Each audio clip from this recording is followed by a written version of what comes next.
Pagpasay na ba na ako? Pirasong buhay ko, mabubuo pa ito. Dahil sa pag-ibig ni Kristo, buhay ko ay nagbago. Sa mga araw pang lilipas, may panibago ng wakas. Di tulad ng taong lumilipas, buhay ko may walang wakas. Pirang-pirasong buhay ko, mabubuo pa ito. Dahil sa pag-ibig ni Kristo, buhay ko ay nagbago. Pirang-pirasong buhay ko, mabubuo pa ito. Dahil sa pag-ibig ni Kristo, buhay ko ay nagbago. Dahil sa pag-ibig ni Kristo, buhay ko ay nagbago.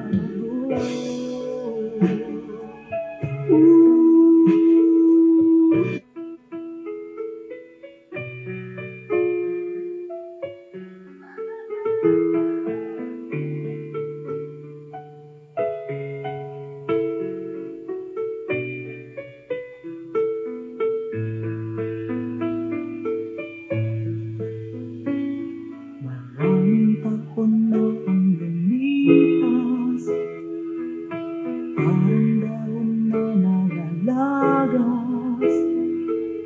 Ala-ala na ang lumipas, tila di na magwawakas. Subalit biglang nagbago.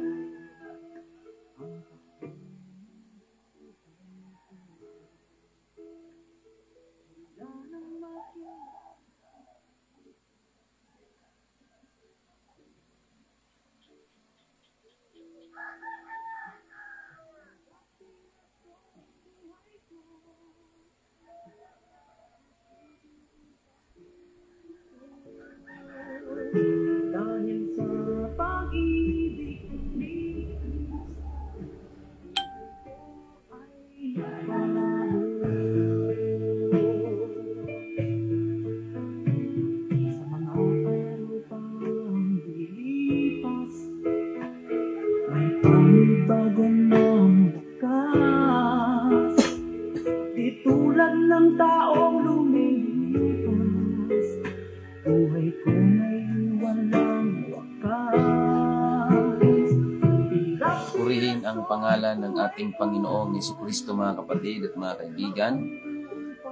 Sa himig po na inyong napapakinggan ay muli pong sumasayang papawid ang programang si Jesus ang buhay na pag-asa.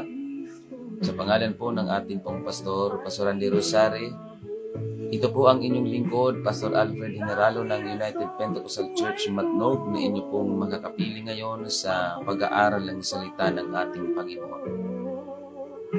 Kayo po ay nakikinig sa himpilan ng Eugene FM 100.7. Amen. Praise God. Live po sa Barangay Fabrica, Bulan, Sorsogon. Sa lahat po ng naaabot ng himpilan ito sa buong probinsya ng Sorsogon at Masbate, saan man po kayo dako na lugar naroon ngayon, mga kapatid at mga kaibigan, maging dyan po sa Tikaw Island, dyan po sa Samar, dyan po mga kapatid sa Bihiya, Amen, Magallanes, at maging dyan po sa Kapol. Magandang umaga po sa inyong lahat, mga kapatid at mga kaibigan.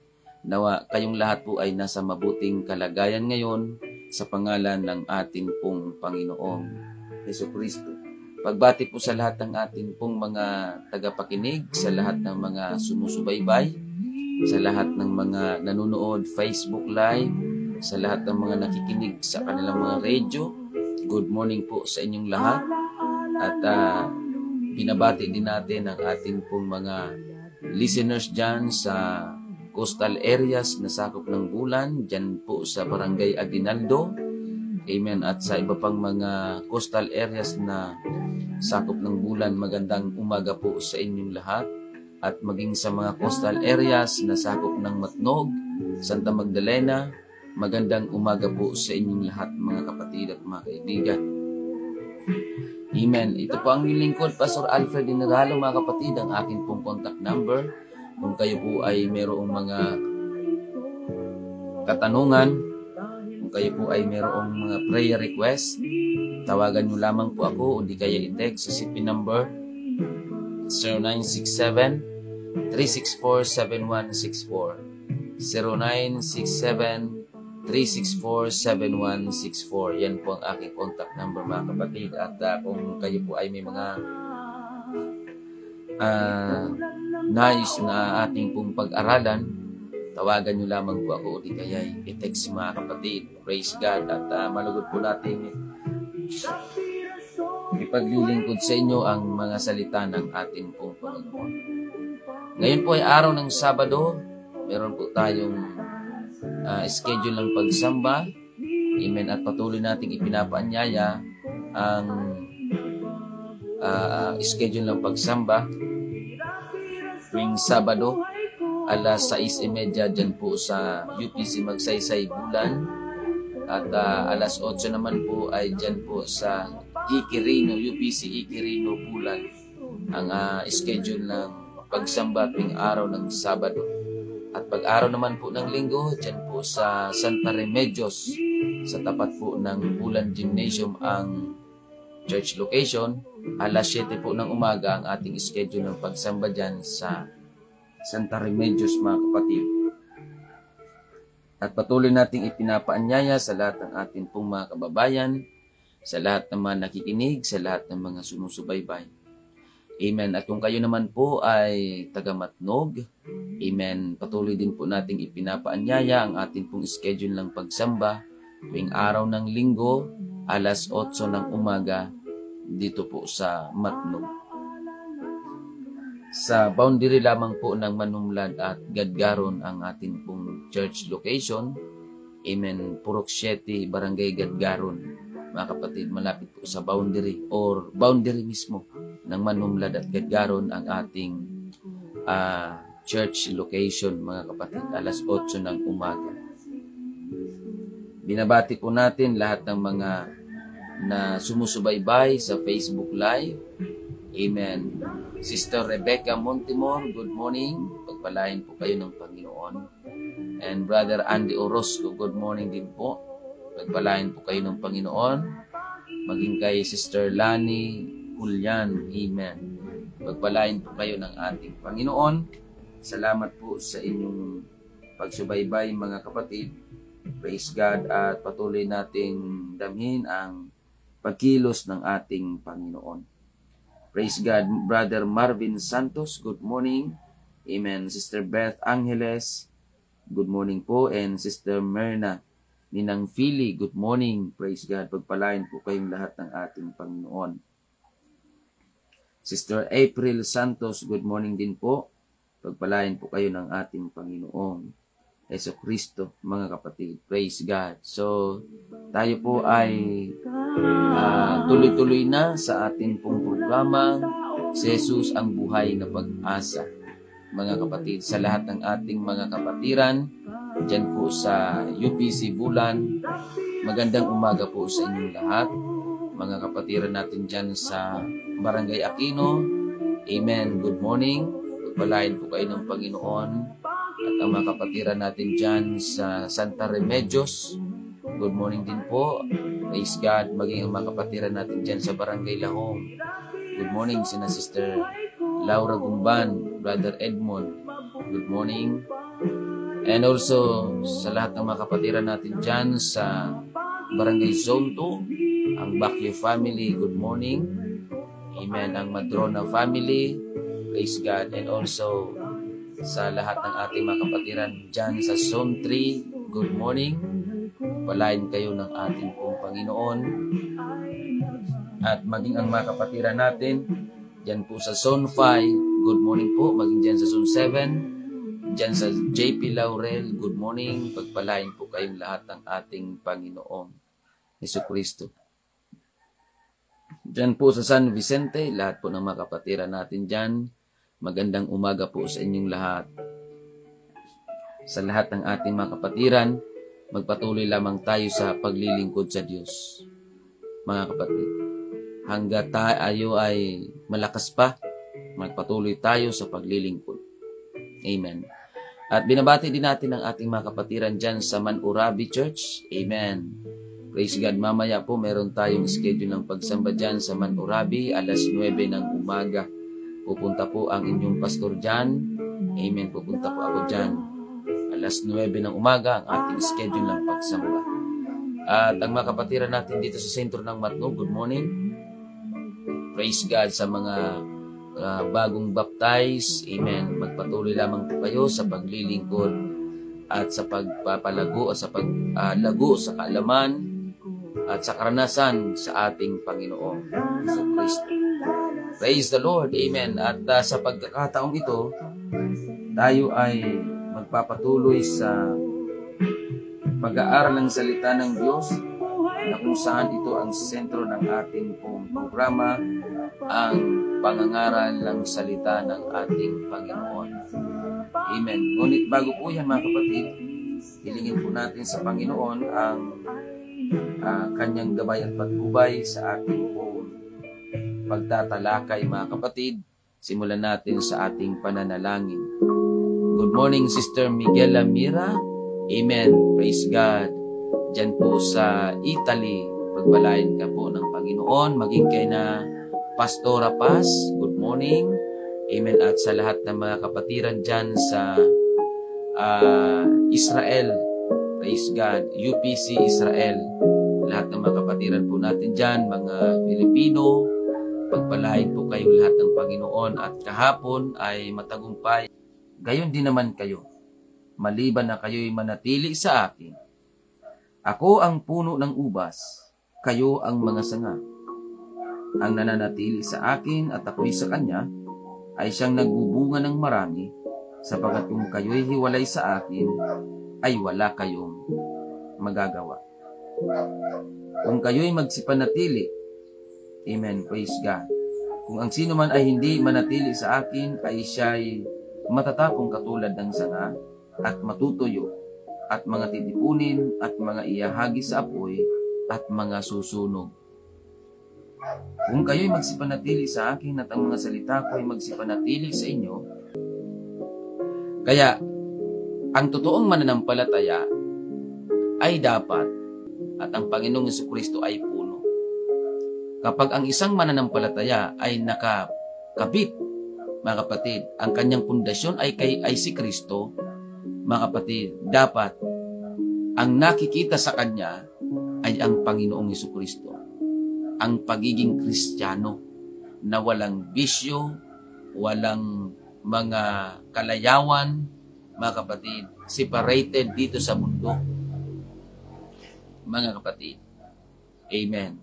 Kaya ang sanga, nakadepende yan sa puno na kinakabitan niya.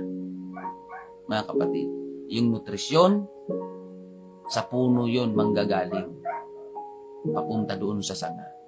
Kaya sabi ng Panginoong Hesus, kung kayo'y hiwalay sa akin, ay wala kayong magagawa. Mga kapatid, praise God. At ano po ang dapat? Ano ang magkukonekta sa Diyos, sa puno at sa sanga? Kasi tayo ang sanga, si Kristo ang puno. Ano ang dapat na nagkukonekta sa puno at sa sanga? Mga kapatid. Kasi, paano ba, Pastor, magkonekta kay Kristo na siyang puno? Ako ang sanga. Ang sabi ng Panginoong Hesus, kung kayo'y magsipanatili sa akin at ang mga salita ko'y magsipanatili sa inyo. Ang magkukonekta sa atin doon sa sanga, walang iba kundi ang mga salita ni Kristo. Hindi ka tatawaging totoong Kristiyano kung hindi ka sumusunod sa utos ni Kristo. Kaya ngayon ang sinasabi ko kanina, hindi pwede na ang puno na kinikilala mo na sinasabi mo na ikaw ay kay Kristo, pero ang buhay mo ay punong-puno ng bisyo. Hindi po yun tama. At hindi po yun maaari na sinasabi natin, ako ay kay Kristo, katawan ako ni Kristo, ganito ako. Pero ang buhay mo, punong-puno ng bisyo at kalayawan ng mundo. Mga kapatid, ang sabi ng 2 Corinthians chapter 5 verse 17, mga kapatid, ang sino mang na kay Kristo ay bagong nilalang. Narito, ang mga dating bagay ay nagsilipas na. Narito, sila'y pawang naging mga bago. Ang totoong na kay Kristo ay nagbabago. Kung ikaw ay dati lasinggero, sabungero, babaero, lalakero, kung ikaw ay na kay Kristo, dapat ang buhay mo ay nagbabago. Hindi man biglaan, hindi man instant, pero dapat nagbabago. Gradual process of changes, mga kapatid, sa buhay natin. At pastor, paano ko sisimulan ang pagbabago? May mga tao kasi na gusto nilang magbago, pero hindi nila alam kung saan magsisimula. Mga kapatid, gusto nilang magbago, pero hindi nila alam kung saan sila magsisimula. Mga kapatid, simulan natin ang pagbabago natin sa pamamagitan ng ating pag-iisip. Ang sabi ng Roma 12:2, mga kapatid, Amen. Be not conformed to this world, but be ye transformed by the renewing of your mind. Huwag kayo magsiayon sa takbo ng sanglibutan ito, kundi magbago kayo sa pamagitan ng mag-iba kayo sa pamagitan ng pagbabago ng inyong pag-iisip. Mga kapatid, so ang kailangan mabago sa tao, amen, ay ang kanyang pag-iisip una. Kasi hindi ka magtatagumpay na magbago kung ang isip mo ay hindi muna mabago. Kaya nga sa ating paglilingkod sa Diyos, ang unang binabago ng Diyos ay ang ating isip, ang ating puso. Mga kapatid, una ipapaunawa sa iyo ng Diyos ang tama at mali para makapagdesisyon ang puso. Mga kapatid, amen. At anong klaseng kaisipan ang kailangan i-adapt, mga kapatid? Kasi sabi mo, pastor, baguhin ang isip. Sa paanong paraan babaguhin ang isip? Mga kapatid, amen. Anong klaseng kaisipan ang kailangan i-adapt, mga kapatid? Kasi ang isip natin, mula pa ng pagkabata, may kinasanayan na tayo. Lahat ng kaisipan natin, kinasanayan natin yun. Kung ano man ang kaisipan natin ngayon, may pinagmulan yan. May kinasanayan yan mula pa nung pagkabata. Kaya dapat, para mabago ang ating kaisipan, kailangan mayroon tayong i-adapt, gayahin na klase ng kaisipan na yun ang magbabago ng ating isip at puso. Pastor, anong klaseng kaisipan yun? Kaninong kaisipan yun? Philippians chapter 2 verse 5, mga kapatid.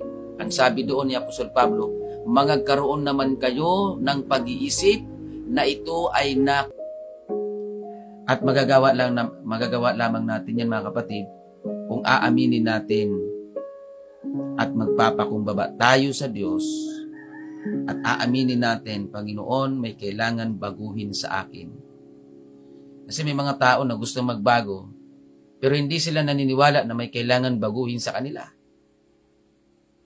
So, isang taktika yon ng kaaway para dayain ang tao. Mga kapatid, amen. Praise God. Isang bagay na maunawaan natin, praise God, sa buhay natin. Sa talatang itong binasa natin. Amen. Praise God. Point number 1, Kung ano ang puno, yun ang mga sanga. Kung ano ang sanga, kung ano ang puno, yun ang mga sanga. Mga kapatid, kung ang puno ng kung ang pundasyon ng iyong pananampalataya ay si Kristo, dapat ang nakikita sa buhay mo, walang iba kundi ang Panginoong Hesukristo, hindi yung mga bisyo. May mga tao kasi na nagsasabi, Panginoon, ako ay kay Kristo, pero ang buhay punong-puno ng bisyo, naliligo doon sa kalayawan ng mundo, naliligo doon sa mga bisyo. Mga kapatid, ang sabi ng Panginoong Hesukristo, sa bunga, inyo silang makikilala. Mga kapatid, kapag ang bunga, ang nakikita sa buhay ng tao ay punong-puno ng bisyo, hindi po si Kristo ang pundasyon ng kanyang buhay. Hindi si Kristo ang pundasyon ng kanyang pananampalataya. Mga kapatid, amen. Purihin ang pangalan ng ating Panginoong Hesukristo. Praise God. Point number 1, point number 2, kailangan magkaroon ng change of mind sa buhay ng isang tao para ma-adapt niya yung kaisipan ni Kristo. Kasi ang salita ni Kristo, yun ang magkokonekta, yun ang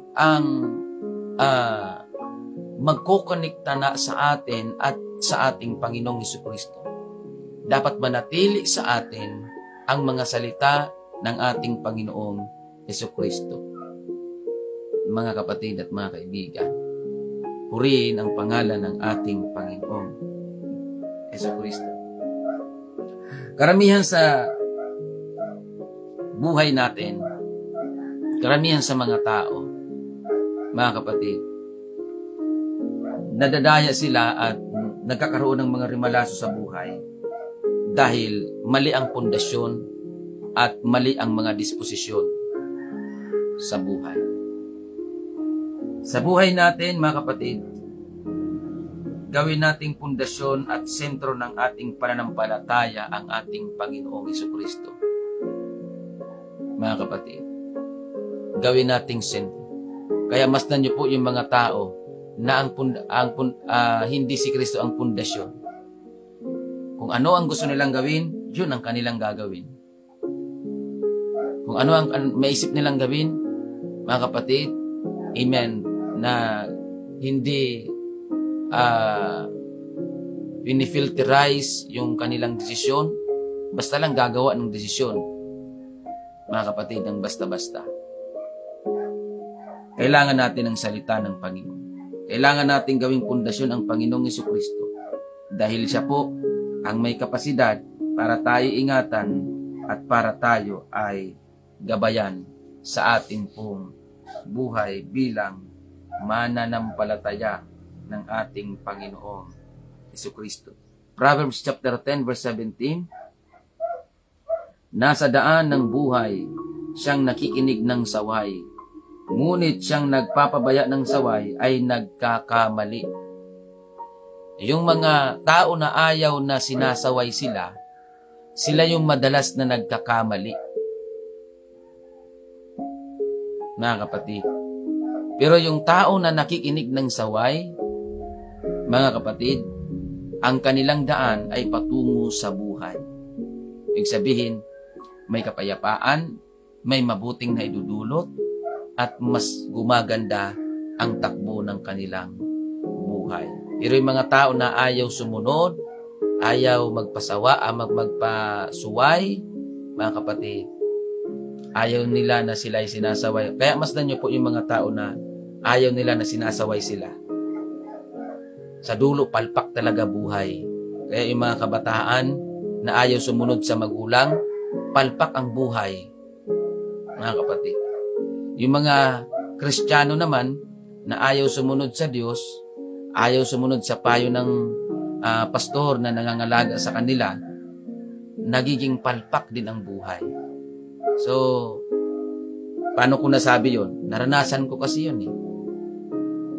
Pag hindi ka talaga sumunod sa payo sa'yo, na alam mo namang ikabubuti mo, sigurado, sa dulo niyan, palpak yan. Puros rimalaso ang mangyayari sa'yo. Salamat sa Panginoon na ako'y tinuruan ng Panginoon na magpakumbaba at yakapin ang kanyang mga salita. At hindi rin ako binigo ng Panginoon. Ganon din ang mangyayari sa atin. Ang salita mo'y ilawan sa aking mga paa at liwanag sa aking mga landas. Ang salita ng Diyos, mga kapatid, kapag sinunod natin, ito'y nagsisilbing ilaw at nagsisilbing liwanag sa ating mga landas na tinatahak. Kaya, pag hindi tayo sumusunod sa utos ni Kristo, yung landas na ating tinatahak, madilim. At kapag madilim ang tinatahak nating mga landas, hindi natin alam kung saan tayo aapak. Hindi natin alam kung nasaan ang direksyon natin. Kapag madilim ang lugar na tinatahak mo, ibig sabihin yan, amen, lumalakad ka na hindi mo alam kung saan ang direksyon ng buhay mo. Mga kapatid, praise God. Pero kapag ikaw, kinilala natin ang authority ng salita ng Diyos sa buhay natin, yun ang magkokonekta sa atin sa Panginoong Hesukristo at magsisilbing liwanag din sa ating mga landas. Kaya makikita mo agad kung ano ang mali sa desisyon mo, makikita mo agad kung ano ang tama sa desisyon mo. Kasi maliwanag ang landas na tinatahak mo. Makikita mo agad kung may bangin, makikita mo agad kung may panganib. Pero kapag madilim, hindi mo alam kung yun bang yung dulo na tinatahak mo, panganib na pala yun.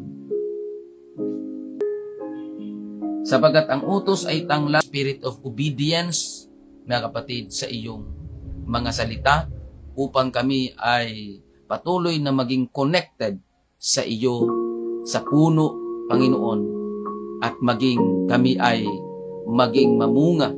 Praise God, maraming bunga ang aming pong may produce. Praise God. Fruit of growth, fruit of humility, fruit of blessings, financial blessings, fruit of spiritual blessings.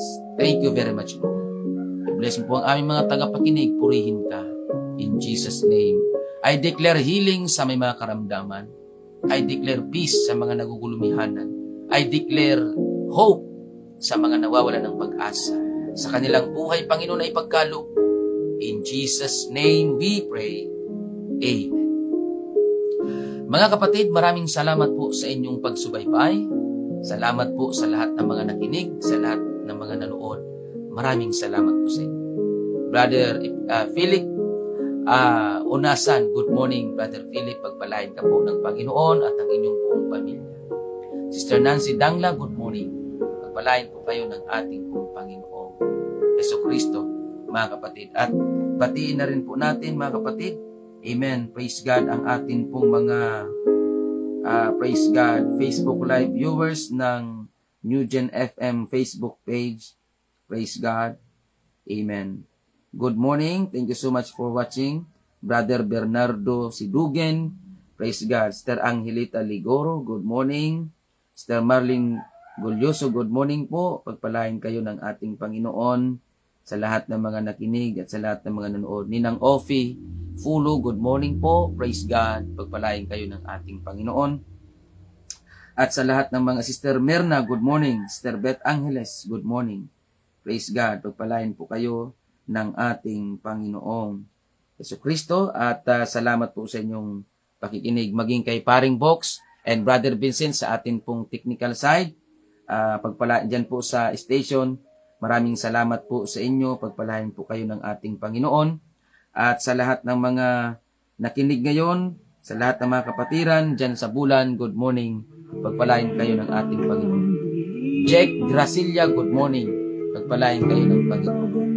Muli, ito po ang inyong lingkod, Pastor Alfred Hineralo ng United Pentecostal Church, Matnog, na inyo pong nakapiling. Ang aking pong contact number, kung kayo po ay may katanungan at prayer request, kung kayo naman ay nais na mag-request ng libreng Bible study sa inyong tahanan, libre po yan. Wala po kayong kailangan ipag-alala sapagkat malugod po namin ipaglilingkod sa inyo ang salita ng Diyos. Kontakin nyo lamang po ako sa CP number 0967-364-7164. 0967-364-7164. Muli, ito po ang inyong lingkod, Pastor Alfred Hineralo ng UPC Matnog. Lagi po nating tandaan, wag na wag nating kakalimutan. Ang totoong mananampalataya, ang totoong Kristiyano, ay ang mga taong sumusunod sa utos ni Kristo. Dahil si Kristo lamang po ang ating buhay na pag-asa. God bless everyone. I never